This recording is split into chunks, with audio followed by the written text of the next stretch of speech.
സംസാരം. ഇതിങ്ങനെ തുടർക്കഥയായിട്ട് പോയിക്കൊണ്ടിരിക്കും. അതുകൊണ്ട് ഇതിൽ നിന്നൊന്ന് പുറത്തു കിടക്കണമെങ്കിൽ എന്ത് വേണം? സംസാരാടവ്യം ഗതോ നാദ്യാവിപുലബഹു പ്രതിയോഗ തത്താവോപശമനിം ഹരി ഗുരുചരണാരവിന്ദ മധുകരാനുപദം ഏവരുന്തേയസ്യാമുഖവ ഏതേഷഡിന്ദ്രിയനാമാന കർമ്മണാ ദസ്യവയേ വേദേ. ഇതെന്താ അതിനൊരു പരിഹാരമുള്ളത്? ഹരി ഗുരുചരണാരവിന്ദ മധുകരാനവധ അഭിരന്ധേ. ആരിലേക്ക് തിരിയണം? ഇതിനുള്ള വഴി എന്ന് പറയുന്നത് ഗുരുക്കന്മാരിലേക്ക് തിരിഞ്ഞ്, സജ്ജനങ്ങളിലേക്ക് തിരിഞ്ഞ് ഇത്തരത്തിലുള്ള കാര്യങ്ങളെ നമ്മൾ മനസ്സിലാക്കിയെടുക്കലാണ്. വേറെ വഴിയില്ല എന്ന് പറയണം. അപ്പോൾ നോക്കൂ, നമ്മുടെയൊക്കെ ജീവിതത്തിലുണ്ടല്ലോ, പഠനം എന്നുള്ളത് നമ്മളൊരു ഭാഗമാക്കി കൊണ്ട് നടക്കണം. മൈൻഡ് എവർ ഫ്രഷ് ആയിരിക്കണം. മൈൻഡിനെ എപ്പോഴും ഫ്രഷാക്കി കൊണ്ട് നടന്നാൽ നിങ്ങൾക്ക് പ്രായമൊരു പ്രശ്നമല്ല, നിങ്ങൾക്ക് മനസ്സൊരു ഭാരമാവില്ല. മനസ്സിനെ ഭാരമാക്കുന്നത് നിങ്ങൾ അതിനെ ഫ്രഷ് ചെയ്യാൻ പറ്റാത്തതുകൊണ്ടാണ്. ഇതുപോലെ ചിന്മയാനന്ദ സ്വാമികൾ പറയും, ടോയ്ലറ്റിൽ പോയി കഴിഞ്ഞ് കഴിഞ്ഞാൽ ഫ്ലഷ് ഔട്ട് ചെയ്തില്ലെങ്കിൽ ആ ടോയ്ലറ്റ് വൃത്തികേടായി കിടക്കുന്ന പോലെയാണ് ഓരോ അനുഭവങ്ങളും നമ്മുടെ മനസ്സിലേറ്റി കഴിഞ്ഞാൽ അത് ടോയ്ലറ്റ് പോലെ തന്നെയാണെന്ന് പറയും അദ്ദേഹം. എന്ന് വെച്ചാൽ ആ വേണ്ടാത്തതെല്ലാം മൈൻഡിൽ ഇങ്ങനെ വന്നിട്ട് പിന്നെ അതൊന്ന് പുറത്ത് കിടക്കാൻ വളരെ പ്രയാസമായിരിക്കും. പിന്നെ അതിൽ നിന്ന് മുക്തനാവാൻ വേണ്ടിയിട്ടാണ് ആളുകൾ ഹോസ്പിറ്റലുകളിൽ പോകുന്നതും സൈക്കാട്രിസ്റ്റിനെ കാണുന്നതും എല്ലാം അത് തന്നെ. പക്ഷേ ഇതിന്നൊക്കെ മുക്തി കിട്ടണമെങ്കിൽ എന്താ വഴി? ഹരി ഗുരു ചരണാരവിന്ദ മധുകരാനുവദ അവരുന്തേ യസ്യാമുഹവ ഏതേ ഷഡിന്ദ്രിയനാമാന കർമ്മണാദസ്യവ ഏവേദി. ഹരി ഗുരുചരണാരവിന്ദം, ഭഗവാന്റെ ചരണാരവിന്ദം. ഇവിടെ ഹരിയെ ആരെ കാണണം? ഗുരുവായി കാണണം. എന്ന് വെച്ചാൽ എന്താണ്? ആദ്യം തുടക്കത്തിൽ നമ്മുടെ അന്തരാത്മാവിനെ ഗുരുവായി കാണാൻ നമുക്ക് സാധിക്കില്ല. അതുകൊണ്ട് നമ്മൾ ജീവിച്ചിരിക്കുന്ന ആചാര്യന്മാരിൽ നിന്നും കാര്യങ്ങളെ മനസ്സിലാക്കുക. ഞാൻ ഇന്നലെ പറഞ്ഞതൊന്നും ഇവിടെ ആവർത്തിക്കാം, അപ്പം നിങ്ങൾക്ക് വേഗം മനസ്സിലാവും. ഈ മനസ്സ്, അതിന് ശരീരത്തോട് ചേരാൻ പറ്റും, അതിന് വേണമെങ്കിൽ പ്രാണവായുവിനോട് ചേരാൻ പറ്റും, അതിന് വേണമെങ്കിൽ സൂര്യനോട് ചേരാൻ പറ്റും, അതിന് വേണമെങ്കിൽ വെള്ളത്തിനോട് ചേരാൻ പറ്റും. ഏതിനോടും ചേരാൻ പറ്റുന്ന ഒന്നാണ് മനസ്സ്. അതിന് ആകാശത്തോട് ചേരാൻ പറ്റും. ശരീരത്തോട് ചേരുമ്പോഴാണ് ശരീരത്തിൻ്റെതായ പ്രായവും പ്രശ്നങ്ങളും ആരെ അലട്ടുക? മനസ്സിലലട്ടുക. ഇനി നിങ്ങൾ ഒന്ന് പ്രാണവായുവിലേക്ക് ശ്രദ്ധിച്ചു നോക്കൂ നിങ്ങളുടെ മനസ്സിനെ. ഞാൻ നേരത്തെ നിങ്ങളോട് തുടക്കത്തിൽ പ്രാണവായുവിലേക്ക് ശ്രദ്ധിക്കാൻ പറയുമ്പോൾ ആ സമയത്ത് നിങ്ങൾ സ്വയം ചോദിക്കുന്ന മനസ്സിനോട്, നിന്റെ പ്രായം എത്രയാണ് മനസ്സേ? ശ്വാസത്തിലേക്ക് കോൺസെൻട്രേറ്റ് ചെയ്യുന്ന സമയത്ത് മനസ്സിനോട് ചോദിക്കുക, എത്രയാണ് പ്രായം? പ്രായമുണ്ടോ? ഉണ്ടോ ഇല്ലയോ? ഇനി മനസ്സിനോട് ചോദിക്കുക, നിനക്ക് രോഗമുണ്ടോ മനസ്സേ? ഉണ്ടോ? എന്തുകൊണ്ടില്ല? ശരീരത്തോട് ചേർത്ത് വെച്ചിട്ട് നിങ്ങൾ ചോദിച്ചു നോക്കൂ, പ്രായമുണ്ടോ ചോദിച്ചു കഴിഞ്ഞാൽ പ്രായമില്ലേ. രോഗമുണ്ടോ ചോദിച്ചു കഴിഞ്ഞാൽ ശരീരത്തിൻ്റെ രോഗം ആർക്കുണ്ട്? മനസ്സിനുണ്ട്. എന്നാൽ വായുവിലേക്ക്, പ്രാണവായുവിലേക്ക് ചേർത്ത് വെച്ചാലോ പ്രായമുണ്ടോ? എന്തുകൊണ്ടില്ല?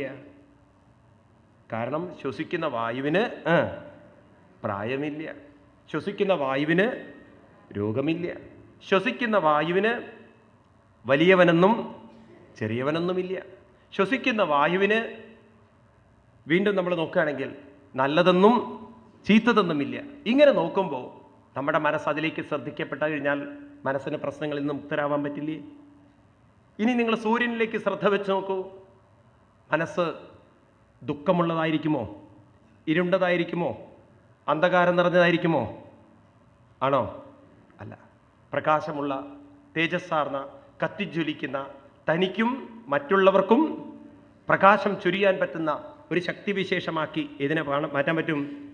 ഇതുകൊണ്ടായിരിക്കാം നമ്മുടെ പൂർവികന്മാർ രാവിലെ എണീറ്റ് കുളത്തിലോ അല്ലെങ്കിൽ പുഴയിലോ പോയി സൂര്യനെ നോക്കി ഗായത്രി ജപിച്ചിരിക്കുന്നത്. അപ്പം അവരുടെ ശ്രദ്ധ ശരീരത്തിൽ നിന്നും സൂര്യനിലേക്ക് വന്നു. ആ തേജസ് അവരെ മനസ്സ് ഉൾക്കൊണ്ടു. അപ്പം അവരുടെ മനസ്സ് ബുദ്ധി പ്രകാശിക്കില്ലേ? അതുകൊണ്ടായിരിക്കാം അവർ ആ മന്ത്രത്തിൽ ഇങ്ങനെ പറഞ്ഞിരിക്കുന്നത്, ധിയോയോന്ന പ്രചോദയാൽ, എൻ്റെ ധീ പ്രകാശിക്കട്ടെ, എൻ്റെ ബുദ്ധി തേജോമയമായിരിക്കട്ടെ, മനസ്സ് കൂടുതൽ തേജസ്സായി തീരട്ടെ എന്ന്. ശരിയല്ലേ? ഇന്ന് നമുക്ക് അങ്ങനെയുള്ള സംസ്കാരങ്ങൾ ഇല്ലാത്തത് കൊണ്ടാവില്ലേ മനസ്സ് കൂടുതൽ ഡള്ളാവുന്നത്? ആണോ അല്ലയോ? ചിന്തിക്കൂ നിങ്ങൾ. അതൊക്കെ നമുക്ക് നഷ്ടപ്പെട്ടു പോയി. പണ്ട് കാലത്ത് നല്ലൊരു സംസ്കാരമുണ്ടായിരുന്നു. ഇനിയിപ്പോൾ അത് തിരിച്ചു കൊണ്ടുവരാൻ അങ്ങനെ തന്നെ പ്രയാസ. ഒന്നാമത് പുഴയില്ല. ഉള്ള പുഴയിൽ വെള്ളമില്ല. കുളമാണെങ്കിൽ കുളമാക്കി കഴിഞ്ഞു. ഒരു കുളത്തിൽ ഇനി പോയി കുളിക്കാൻ പറ്റാത്തൊരവസ്ഥയായി. ആ അവസ്ഥയിലൊക്കെ ഇനിയിപ്പോൾ മാറ്റിയെടുക്കാൻ പറ്റില്ല. ബാത്റൂമിലിരുന്നാണെങ്കിൽ സൂര്യനോട്ട് കാണുകയില്ല. ഇനിയിപ്പോൾ എന്ത് ചെയ്യും? ഇനിയിപ്പോൾ പറ്റുന്നൊരു കാര്യം, ഫ്ലാറ്റും കൂടി വന്നപ്പോൾ സൂര്യൻ വരുന്ന ദിക്കിലേക്കൊന്നും ജനവാതിലും ഇല്ല. ഇനി സൂര്യൻ വരുന്ന ദിക്കിലേക്ക് ജനവാതിലോട്ട് വെക്കാനും പറ്റില്ല. അവസാനം ഇപ്പം എന്തായി? മിക്കവാറും വീട്ടിൽ സൂര്യൻ്റെ ചിത്രം വരച്ചിട്ട് ഒരു 10,000-10,000 രൂപയ്ക്ക് ചെലവഴിച്ച് സൂര്യൻ്റെ ചിത്രം, ഉദിക്കുന്ന ചിത്രവും അസ്തമിക്കുന്ന ചിത്രവും, അതിൻ്റെ മുന്നിലിരുന്നിട്ട് ദിയോയോന പ്രചോദയാൽ പാടിയിട്ട് വല്ല കാര്യമുണ്ടോ? ഇന്ന് നമുക്ക് പല സാഹചര്യങ്ങളെ കൊണ്ടും സാധ്യമില്ലെങ്കിലും നമുക്ക് മനസ്സുകൊണ്ട് ഭാവന ചെയ്യാലോ സൂര്യനെ, ഇല്ലേ? അങ്ങനെയൊക്കെ നമ്മുടെ മനസ്സിനെ ഒന്നിൽ നിന്നുള്ള ശ്രദ്ധ മറ്റൊന്നിലേക്ക് കൊണ്ടുവന്ന്, ഇനി അതിനും അപ്പുറത്തേക്കുള്ള സ്റ്റേജുകളുണ്ട്. ഭഗവാന്റെ രൂപത്തെ ധ്യാനം ചെയ്യുന്നത്. ഒരുപക്ഷെ നമ്മുടെയൊക്കെ ജീവിതത്തിൽ നമുക്ക് സൂര്യനെ പോലും നോക്കാൻ പറ്റില്ല എന്നുള്ളത് പൂർവികന്മാർക്ക് മനസ്സിലായതുകൊണ്ടാവും ശംഖചക്ര കഥാരൂപത്തെയൊക്കെ കൊണ്ടുവന്നത്. എന്നാ അതിലാണെങ്കിലോ, ഇന്നാണെങ്കിൽ അതിലും അപകടമായി. കാരണം പൂജാമുറിയിൽ ശംഖചക്രം മാത്രമല്ല ഉള്ളത്, ഒരുപാട് ചക്രങ്ങളുള്ള ആൾക്കാരുണ്ട്. ഒരാളിലേക്ക് ശ്രദ്ധ തിരിക്കുമ്പോഴേക്കും ചോറ്റാനിക്ക് രമ്യല്ലേ നോക്കേണ്ടത്, പോയി. ശിവനെ നോക്കുമ്പോൾ ഒരു പിടുത്തവുമില്ല. ശിവലിംഗം നോക്കണോ, അത് ഇങ്ങനെ ഇരിക്കണത് നോക്കണോ, ഇങ്ങനെ ഇരിക്കണത് നോക്കണോ, പാർവതിയുടെ കൂടെ ഇരിക്കണത് നോക്കണോ, ഹോൾ ഫാമിലി ഫോട്ടോ നോക്കണോ, ആകെ കൺഫ്യൂഷൻ. ഇന്ന് ചിത്രങ്ങൾ കൂടി അതിലുള്ള ഏകാഗ്രത നഷ്ടപ്പെട്ടു. ഇനി ഇതിനൊക്കെ അപ്പുറത്ത് നമ്മുടെ ഋഷീശ്വരന്മാർക്ക് ആകാശത്തിൽ കോൺസെൻട്രേറ്റ് ചെയ്യാൻ സാധിക്കുമായിരുന്നു. ഇതിൽ ആകാശത്തിൽ അതിൽ നമുക്കിന്ന് സാധിക്കുമോ? അവർക്ക് അതിൽ തന്നെ മനസ്സിനെ പിടിച്ചു വയ്ക്കാൻ സാധിക്കുമായിരുന്നു. അപ്പം ചിന്തകളുണ്ടാവുമോ മനസ്സിൽ? ആ മനസ്സ് എല്ലാ ചിന്തകളിൽ നിന്നും മുക്തമായതാവും. അതിന് പ്രായമില്ല, അതിന് ജനനമില്ല, അതിന് മരണമില്ല, അതിന് ഒരു അവസ്ഥയുമില്ല. അതെപ്പോഴും എവർ ഫ്രഷ് ആ അവസ്ഥയിലിരിക്കാൻ സാധിക്കുമായിരുന്നു. അവർക്ക് കൂടുതൽ മാനസികമായി ഊർജവും ഉണ്ടായിരുന്നു. ഇനി ഞാൻ പറയുന്നത് ശ്രദ്ധിക്കണേ. മനസ്സിൻ്റെ ശക്തി എന്ന് പറയുന്നത് നാം സൂക്ഷ്മത ചിന്തിക്കുമ്പോഴാണ്. നിങ്ങൾ ഡെയിലി മെഡിറ്റേഷൻ ചെയ്ത് നോക്കൂ, നിങ്ങൾക്കൊരു കാര്യത്തെക്കുറിച്ചുള്ള ക്ലാരിറ്റി വളരെ കൂടുതലായിരിക്കും. ഈവൻ ഞാൻ പല ഡോക്ടർമാരുടെ എക്സ്പീരിയൻസിൽ, അവർ നമ്മളായിട്ട് വളരെ പരിചയമുള്ള ഡോക്ടർമാർ, ചില ഡോക്ടർമാർ നമ്മളോട് പറയാറുണ്ട്, മെഡിറ്റേഷൻ ചെയ്തതിന് ശേഷം ഉണ്ടല്ലോ, തുടങ്ങി പ്രാക്ടീസ് ചെയ്തതിന് ശേഷം രോഗി മുന്നിൽ വന്നാൽ പോലും ആ രോഗിയുടെ രോഗം അവർ പറയാതെ അറിയാൻ പറ്റുമെന്നാണ് പറയുന്നത്. അപ്പോൾ രോഗി പറയേണ്ട ആവശ്യമില്ല, അവരുടെ പ്രസൻസിൽ പറയാൻ പറ്റും ഇതാണ് രോഗം. മനസ്സിൻ്റെ കോൺസെൻട്രേഷനാണ്. അന്ധന്മാരായിട്ടുള്ള എത്രയോ വൈദ്യന്മാരുണ്ടായിരുന്നു പണ്ട്. ഞാൻ കേട്ടിട്ടുള്ളൊരു വൈദ്യനുണ്ട്, ജീവിച്ചിരുന്നൊരു മഹാനാണ്. അദ്ദേഹം ആത്മീയമായി വളരെ ഉയർന്നൊരു മഹാനായിരുന്നു. ഒരു പക്ഷേ ഒന്നുകൂടി നിങ്ങൾക്ക് വ്യക്തമാക്കി തരാം. സ്വാമി ചിന്മയാനന്ദജിയുടെ ഗുരുവുണ്ട്, നിങ്ങൾ ചിലരെങ്കിലും കേട്ടിട്ടുണ്ടാവും, സ്വാമി തപോവന മഹാരാജ്. അദ്ദേഹത്തിന് ആധ്യാത്മികമായ പല ഉൾക്കാഴ്ചകളും പറഞ്ഞു കൊടുത്ത ഒരാളുണ്ട്. പാലക്കാടായിരുന്നു അദ്ദേഹം. അന്ധനാണ് അദ്ദേഹം, കണ്ണേയില്ല അദ്ദേഹത്തിന്. അദ്ദേഹം ഒരു വശത്ത് വളരെ ആത്മീയമായി ഉയർന്ന ഒരാളും മറുവശത്തെ ഒരു വിഷവൈദ്യനുമായിരുന്നു. അവിടെ ഇരുന്നു കൊണ്ട് അദ്ദേഹം പറയും അദ്ദേഹത്തിൻ്റെ ശിഷ്യന്മാരോട്, ഇന്ന് വടക്ക് ഭാഗത്തു നിന്നൊരു ഫാമിലി വരും, ഒരു 11 മണിക്ക് വരും, അവരെ ഇവിടെ കടത്തിക്കോളൂട്ടോ എന്ന്. അത് നമുക്ക് മാറ്റാൻ പറ്റുന്ന അസുഖമാണ്, പാമ്പ് കടിച്ചിട്ട് കൊണ്ടുവരികയാണ്. ചിലപ്പോൾ അദ്ദേഹം പറയും, ഇന്നുണ്ടല്ലോ കിഴക്കുന്നൊരു കൂട്ടർ വരുന്നുണ്ട്, അങ്ങോട്ട് ഗേറ്റ് കയറണ്ട പറയുമെന്ന്, കാര്യമില്ല എന്ന് പറയും. അപ്പോൾ അവിടെ ഒരു പാമ്പ് കടിച്ചിട്ടുണ്ടെന്നും അവിടുന്ന് ഒരാളെ കൊണ്ടുവരണമെന്നൊക്കെ ഇദ്ദേഹത്തിന് എങ്ങനെ മനസ്സിലായി? ദൈവം വന്ന് പറഞ്ഞു കൊടുത്തുവോ? നമ്മുടെ മനസ്സിനുള്ളൊരു പ്രത്യേകത, മനസ്സിന് എല്ലാ തരത്തിലുള്ള കാര്യങ്ങളെയും ഒപ്പിയെടുക്കാനുള്ള കഴിവുണ്ട്. നമ്മുടെ മുന്നിൽ നിൽക്കുന്ന ആളുടെ മനസ്സ് പോലും നമുക്ക്, ആ ചിന്തകൾ പോലും ഒപ്പിയെടുക്കാനുള്ള കഴിവുണ്ട്. പക്ഷെ അത് ഒപ്പിയെടുക്കണമെങ്കിൽ നമ്മുടെ മനസ്സ് അത്രയും സുതാര്യമായിരിക്കണം, നേർമയായിരിക്കണം. അത് വളരെ വളരെ വളരെ സൂക്ഷ്മമായിരിക്കണം. അങ്ങനെ നമ്മൾ പരിശീലിച്ചു കഴിഞ്ഞാലല്ലോ ക്രമേണ നമ്മുടെ ഏത് പ്രശ്നങ്ങൾക്കും പരിഹാരം കണ്ടെത്താൻ നമ്മുടെ മനസ്സിന് സ്വയം സാധിക്കുന്നു പറയാൻ. അത് അഭ്യസിച്ച് വരണം. അങ്ങനെ നമ്മൾ അഭ്യസിച്ചാൽ ഗുരുവായി ഭഗവാനെ എടുത്തുകൊണ്ട് ആചാര്യന്മാരിൽ നിന്ന് പലതും മനസ്സിലാക്കിക്കൊണ്ട് നമ്മൾ ഉയരാൻ തുടങ്ങിക്കഴിഞ്ഞാൽ പറയണു, തത് യഥാ പുരുഷസ്യതനം കിഞ്ചിൽ ധർമ്മോപികം ബൃഹുകൃശ്ചാധിഗതം സാക്ഷാൽ പരമപുരുഷാരാധന ലക്ഷണോ യോസോ ധർമ്മസ്ഥം തു സമ്പരായ ഉദാഹരന്തി. നമുക്ക് ഈ ശരീരം തന്നിരിക്കുന്നത് എന്തിനു വേണ്ടിയിട്ടാണ്? ധനം. നമ്മുടെ ധനം എന്ന് പറയുന്നത് ഈ ശരീരവും മനസ്സുമാണ്. ഇതെന്തിനാ തന്നിരിക്കുന്നത്? പരമപുരുഷാരാധന ലക്ഷണോ. ഈ ശരീരം കൊണ്ട് വേണം ആരെ ഉയർത്താൻ? ഈ ശരീരം കൊണ്ട് തന്നെ വേണം മനസ്സിനെ ഭഗവാനിലേക്ക് ഉയർത്താൻ. അതെന്താണത്? കാരണം മൃഗങ്ങളുടെ ശരീരം കൊണ്ട് ഒരിക്കലും അവരുടെ മനസ്സിനെ ആരിലേക്ക് ഉയർത്താൻ പറ്റില്ല? ഭഗവാനിലേക്ക് ഉയർത്താൻ പറ്റില്ല. അതെന്താ വ്യത്യാസം? കാരണം മൃഗങ്ങൾക്ക് മനസ്സുണ്ട്, അവരുടേതായ ബുദ്ധിയുണ്ടെങ്കിലും മനസ്സിനെ മനസ്സിലാക്കാനുള്ള ബുദ്ധി, മനസ്സിന് പിന്നിലുള്ള ശക്തിയെ മനസ്സിലാക്കാനുള്ള ബുദ്ധി മൃഗങ്ങൾക്ക് കൊടുത്തിട്ടില്ല.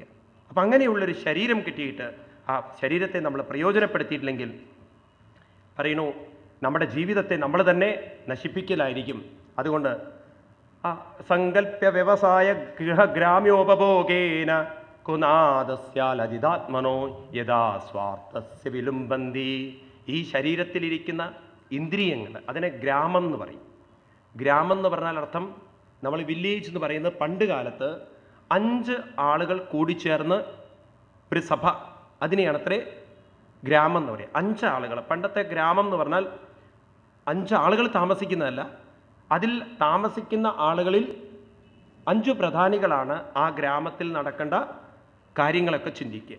അപ്പം അതുകൊണ്ട് ഈ 5 ആളുകൾ ചേർന്ന് എടുക്കുന്ന തീരുമാനങ്ങൾ, അന്ന് അതിനെ ഗ്രാമം എന്ന് വിളിച്ചപ്പോൾ നമ്മുടെ ശരീരത്തിലും ഗ്രാമം എന്ന് പറയുന്നത് ഇത് തന്നെയായിരിക്കണം, ഇന്ദ്രിയങ്ങൾ, 5 ഇന്ദ്രിയങ്ങൾ. ഈ 5 ഇന്ദ്രിയങ്ങളെയൊക്കെ തൃപ്തിപ്പെടുത്തിക്കൊണ്ട് നമ്മൾ ജീവിക്കുമ്പോൾ, സ്വാർത്ഥത കൊണ്ട് നമ്മൾ തൃപ്തിപ്പെടുത്തി ജീവിക്കുമ്പോൾ നമ്മൾ അറിയുന്നില്ല എത്ര കൗടുംബികാധാരാപത്യാദയോ നാംന കർമ്മണാ മൃഗസൃഗാല ഏവാനിച്ചതോപി കതരസ്യ കുടുംബിനാം പുരണ കവിത സംരക്ഷ്യമാണം വിഷതോ വിഹരന്തി. നമ്മൾ അറിയുന്നില്ല നമ്മുടെ ഈ മനസ്സെന്ന് പറയുന്നത് ഏതുപോലെയാണ്? മൃഗസൃഗാല എന്നാണ്. അതായത് കോഴിയെ കുറുക്കനെ ഏൽപ്പിച്ചു കൊടുക്കുന്ന പോലെയാണ്. കുറുക്കനോട് പറയാണ്, നീ നന്നായി നോക്കിക്കോളണം കേട്ടോ എന്ന്. ആരെയെ കൊടുത്തത്? കുറുക്കന് കോഴിയെ കൊടുത്തു കഴിഞ്ഞാൽ എന്തായിരിക്കും അവസ്ഥ? ഇതുപോലെ നമ്മൾ വീട്, പണം, സൗകര്യങ്ങൾ, ഇതിനൊക്കെ നമ്മുടെ ശരീരത്തെ അങ്ങോട്ട് വിട്ടുകൊടുത്താൽ, നിങ്ങൾ ഇതിനെ സന്തോഷിപ്പിച്ചോളൂ എന്ന് പറഞ്ഞാൽ, ഈ സാധനങ്ങളൊക്കെ നമ്മുടെ മനസ്സിനെയും ശരീരത്തെയും നാം അറിയുന്നില്ല. ആർക്കാ വിട്ടുകൊടുക്കുന്നതെന്ന് അറിയോ? കാലമാകുന്ന കാലൻ്റെ കൈകളിലേക്കാണ് കൊടുക്കുന്നത്.